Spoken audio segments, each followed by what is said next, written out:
Ito po ba yung kapihan? Adyan po. Papasok. Tama naman itong napuntahan ko, Biheros. Sari-saring store sa labas.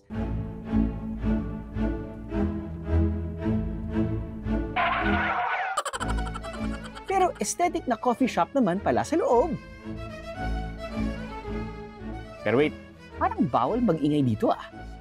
Pag upo mo, para bang napunta ka sa ibang timeline. At sa isang iglap lang,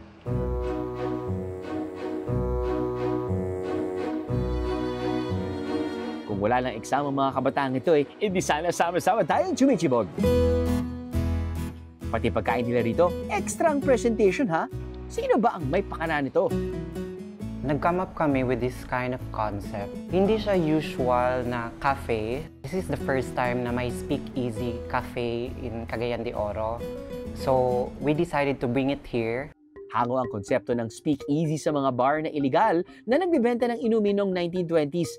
Kadalasan ito nasa mga secret location o lugar na hindi pansinin dahil sa disenyo ng harapan. Sa halip na bar, naisipan ni Joma na gawin itong coffee shop. At bilang resulta, surprise!